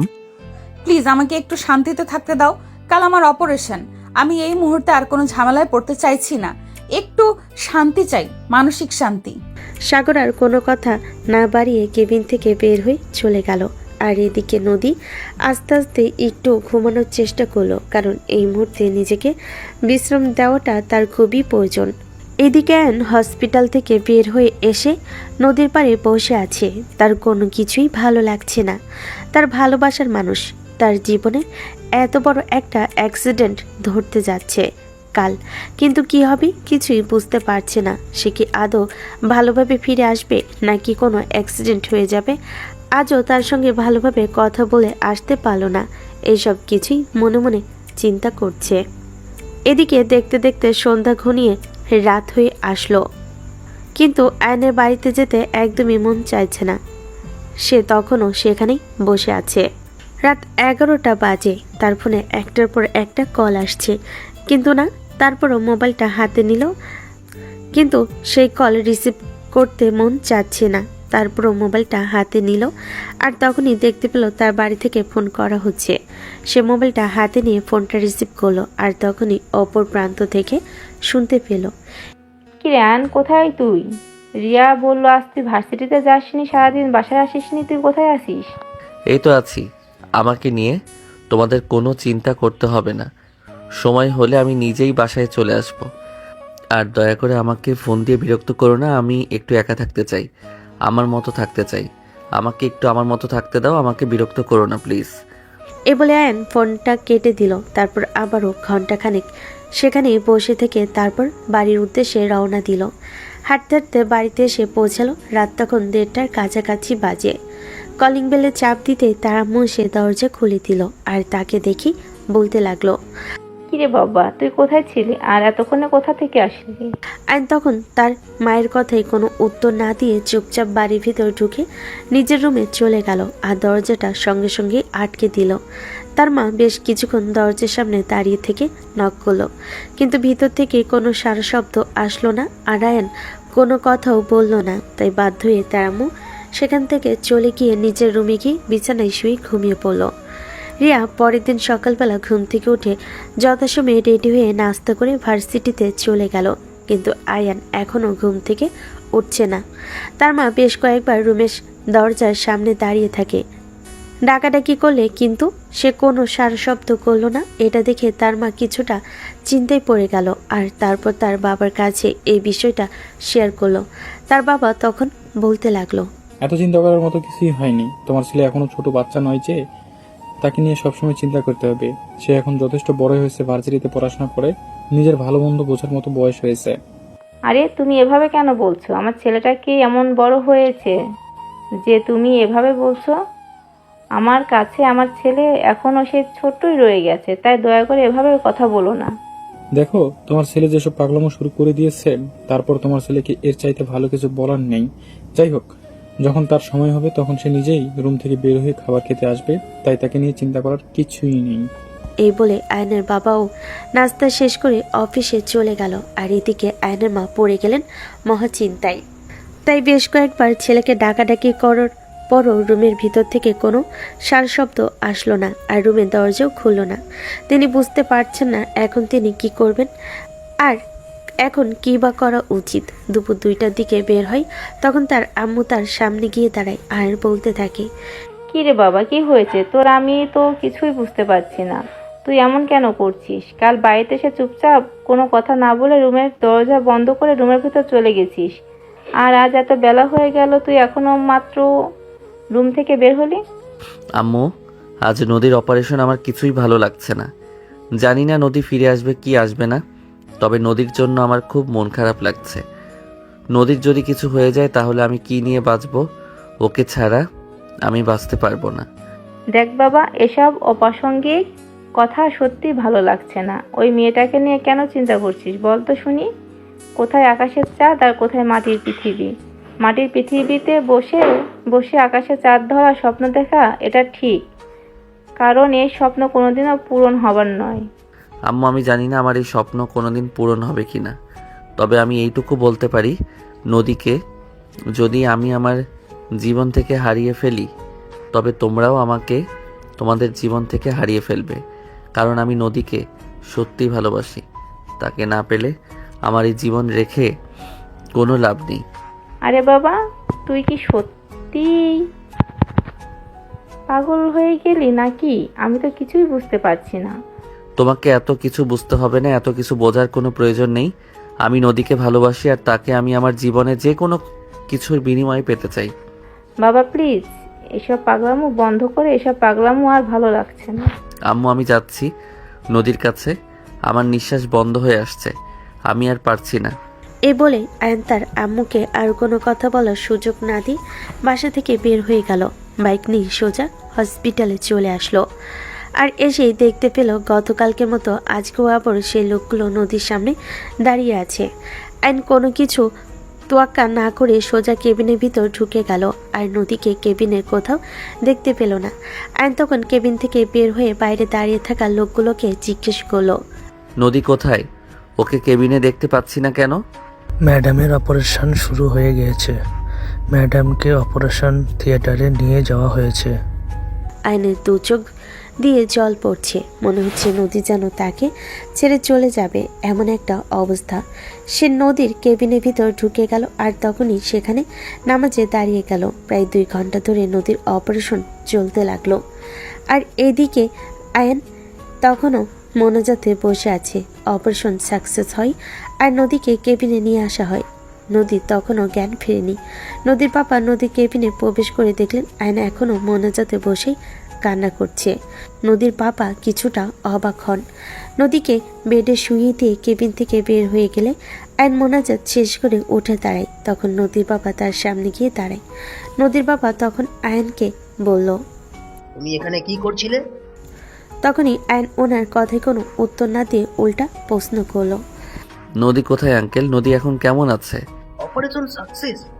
এই তো, নদীকে কেবিনে শিফট করা হয়েছে, কিন্তু তুমি এখানে কি করছো? আমি এখানে নামাজ পড়ছিলাম, দোয়া করছিলাম আল্লাহ যেন আমার নদীকে আমার কাছে ফিরিয়ে দেয়। আমি বাসায় থাকতে পারছিলাম না, আমার ভীষণ কষ্ট হচ্ছিল ওর জন্য, তাই এখানে চলে আসি। কিন্তু এখানে আসার পর দেখতে পেলাম ওকে অপারেশন থিয়েটারে নিয়ে যাওয়া হয়েছে। আমি নিজেকে আর বেঁধে রাখতে পারছিলাম না, তাই অজু করে এসে আল্লাহর দরবারে আমার ভালোবাসার মানুষটাকে ফিরে পাওয়ার জন্য প্রার্থনা করতে লাগলাম। কথাটা শুনে নদীর বাবা অনেকটা ইমোশনাল হয়ে গেল।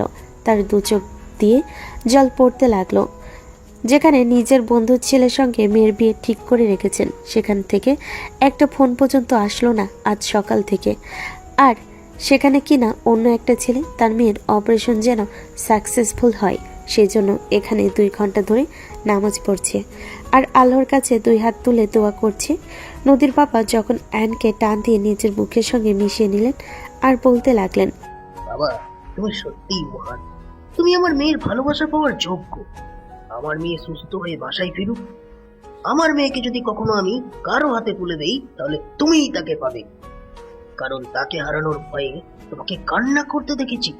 তাই যাই হয়ে যাক না কেন, পৃথিবীতে আমার মেয়ে তোমার কাছে থাকলে ভালো থাকবে। তুমি তাকে কখনো কষ্ট পেতে দেবে না, এটা আমার বোঝা হয়ে গেছে। তখনই অ্যান নদীর বাবার হাত দুটো ধরে বলতে থাকে, আপনি সত্যি বলছেন আঙ্কেল? নদীকে আপনি আমার সঙ্গে বিয়ে দিবেন? তাহলে আমার জীবন ধন্য হয়ে যাবে। যেই মানুষটাকে আমি স্বপ্নে দেখে ভালোবেসেছি আর ভার্সিটিতে যাওয়ার পর প্রথম দিনই সে আমার চোখে পড়ে গেছে, তাকে আমি এত সহজে হারাতে চাই না। আপনি যদি আমার ভালোবাসার মানুষটাকে আমার হাতে তুলে দেন, তাহলে আমি আপনার কাছে সারা জীবনের জন্য কৃতজ্ঞ থাকব। আসলে আমি চেয়েছিলাম আমার মেয়ের জীবনে একজন সঠিক মানুষ আসুক এবং একজন পারফেক্ট মানুষ আসুক, যে আমার মেয়েকে অনেক বেশি ভালোবাসবে, সুখে রাখবে, শান্তিতে রাখবে, যে কখনো আমার মেয়েকে কোনো কষ্ট পেতে দেবে না। সেই মানুষটা আমার মেয়েকে হারানোর ভয়ে সবসময় আমার মেয়েকে আঁকলে রাখবে। আরো ভেবেছিলাম টাকা পয়সা থাকলে জীবনে সবকিছু পাওয়া যায়। তাই তো আমি আমার বিজনেস পার্টনার এবং বন্ধুর ছেলের সঙ্গে আমার মেয়ের বিয়ে ঠিক করেছিলাম। আজ সেটার প্রমাণ পেলাম যে টাকা পয়সা দিয়ে কখনো মানুষের ভালোবাসা পাওয়া যায় না। ভালোবাসার জন্য একটা সুন্দর মনের প্রয়োজন, যেটা তোমার আছে। এভাবেই তারা দুজন কথা বলতে থাকে। এরপর দেখতে দেখতে 15 দিন সময় কেটে গেল। এর মধ্যে অ্যান একটি দিনও ভার্সিটিতে যায়নি। দিনের বেশিরভাগ সময় হসপিটালে কাটিয়েছে নদীর কাছে বসে বসে। আজ 16তম দিন। নদীকে হসপিটাল থেকে রিলিজ করা হয়েছে আর বাসায় নিয়ে যাওয়া হবে। নদী আয়নের কাছ থেকে বিদায় নেয় আর তখনই নদীর বাবা আয়নের সামনে এসে দাঁড়িয়ে আয়নের হাত দুটো ধরে বলতে থাকে, বাবা, তা কবে আসবে তোমার মা বাবাকে নিয়ে আমাদের বাড়িতে? আমি তোমাদের বিয়ের কথা পাক্কা করে রাখতে চাই। আঙ্কেল, শুধু বিয়ের পাকা কথা নয়, আপনি চাইলে আমি আমার বউকে আমার কাছে নিয়ে যেতে চাই, কারণ আমি চাই না আমার বউ আমাকে ফেলে রেখে দূরে দূরে থাকুক। তখনই নদীর বাবা একটু মুচকি হাসি দিয়ে আয়নকে বলতে থাকে, আচ্ছা ঠিক আছে, কোনো সমস্যা নেই। তুমি তোমার মা বাবাকে নিয়ে আসো, তাদের সঙ্গে আমি কথা বলি এবং যত দ্রুত সম্ভব তোমাদের বিয়ের ব্যবস্থা করব। এই সব কিছু নিয়ে তোমাকে কোনো চিন্তা করতে হবে না, আমি আছি তো। আমার ওপর তুমি ভরসা করতে পারো। তখনই পাশ থেকে নদী বলতে থাকে, কিন্তু বাবা, সাগরও তো ঝামেলা করবে এই সব কিছু নিয়ে। ওসব নিয়ে তোমাকে চিন্তা করতে হবে না। আজ সারাদিন তুমি হসপিটালে, একটা বারও ওরা তোমার কোনো খবর নিতে আসলো না। আর অপারেশনের দিনও একটা ফোন পর্যন্ত করেনি। ওদের ব্যাপারটা আমি দেখে নেব। এই বলে নদীর পাপা নদীকে নিয়ে বাড়ির উদ্দেশ্যে রওনা দিল আর নদীকে গাড়িতে উঠিয়ে দিয়ে তাদের বাড়িতে চলে আসলো। সেদিন রাতেই আয়নের বাবা বাড়িতে আসলে আয়ন তার বাবা মা দুজনের সঙ্গেই নদীর ব্যাপারে কথা বলে। তারা রাজি হতে না চাইলে এক পর্যায়ে আয়ন তাদেরকে এটা জানিয়ে দেয়, যদি তারা নদীকে এই বাড়ির পুত্রবধূ বানাতে অসম্মতি জানায় তাহলে আয়ন নিজের জীবন শেষ করে দেবে। তাই অবশেষে আয়নের বাবা মা নদীকে নিজেদের বাড়ির পুত্রবধূ হিসেবে মেনে নিতে বাধ্য হন এবং 1 সপ্তাহের মধ্যেই তাদের বিয়ের শুভ কাজ শেষ করেন। হ্যাঁ ভিউয়ার্স, আজকে নদী এবং আয়নের বিয়ের কাজ শেষ হয়েছে। নদীকে লাল টুকটুকি বেনারসিতে সাজিয়ে আয়নদের বাড়িতে নিয়ে আসা হয়েছে। আয়ন বাসর ঘরে বসে অপেক্ষা করছে তার নতুন বইয়ের জন্য। আর তখনই রিয়া নদীকে আয়নের রুম পর্যন্ত পৌঁছে দিয়ে গেল আর বলতে লাগলো, দোস্ত, এটা কিন্তু ঠিক হলো না।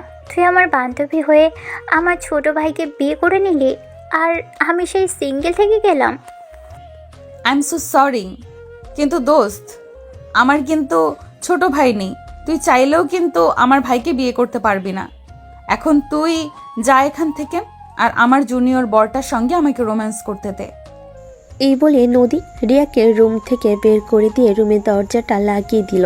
তখনই আয়ন নদীর সামনে এসে দাঁড়ালো আর নদীর হাত দুটো ধরে বলতে লাগলো, যেন আমার সত্যি বিশ্বাস হচ্ছে না আমি তোমাকে আমার জীবনে পেয়ে গেছি। এখন থেকে আর তোমাকে কল্পনাতে নয়, বাস্তবে আদর করতে পারবো, জড়িয়ে ধরতে পারবো, সব কিছু করতে পারবো। তাহলে দেরি করছিস কেন? আমার তো তারা সইছে না। কখন তোমার ছোঁয়া পাবো, কখন তোমার আদর পাবো, যেভাবে তুমি স্বপ্নে আমায় আদর করতে। আমার তো এখনই কেমন যেন লাগছে। ওমা তাই নাকি? তাহলে চলো শুরু করা যাক।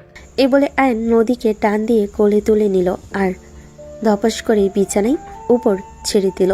তখনই নদী ও মাগো বলে একটা চিৎকার দিতে যাবে, তার আগে আয়ন তার ঠোঁট দুটো নিজের দখলে নিয়ে আলতোভাবে চুমু খেতে লাগলো।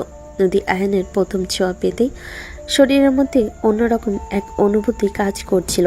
সে বারে বারে কেঁপে কেঁপে উঠছিল। এটা দেখে আয়ন বলতে লাগলো, আরে কি হলো তোমার? তুমি এমন করছো কেন? জানি না, আমার কেমন যেন লাগছে। আমাকে ছেড়ে দাও, আমাকে একটু ঠিক হতে দাও। আরে না জান পাখি, তোমাকে ছেড়ে দেওয়া যাবে না। তোমাকে তো এখন ঠিক সেইভাবে আদর করব, যেভাবে প্রতিদিন স্বপ্নে তোমায় আদর করতাম। এখন তোমাকে কোনো ছাড়াছাড়ি নেই। এই বলে আয়ন নদীকে নিজের আরো কাছে টেনে নিয়ে তার সারা শরীরে ভালোবাসার আলিঙ্গন দিতে লাগলো। আর নদী বারে বারে কেঁপে কেঁপে উঠছিল, কিন্তু আয়ন একবারের জন্য থেমে নেই। নদী নিজেকে আয়নের থেকে ছাড়ানোর চেষ্টা করলো। আয়ন বারবার তাকে নিজের আরো কাছে টেনে নেয় আর ভালোবাসার উষ্ণতায় উষ্ণিত করতে থাকে। এভাবেই চলতে থাকে তাদের দুষ্টু মিষ্টি ভালোবাসার আদান প্রদান পর্ব। সুপ্রিয় ভিউয়ার্স, আমাদের আজকের গল্প এই পর্যন্ত ছিল। গল্পটা আপনাদের কাছে কেমন লেগেছে ছোট্ট একটা কমেন্ট করে জানাবেন। ভালো লাগলে লাইক, কমেন্ট অ্যান্ড শেয়ার করে আমাদের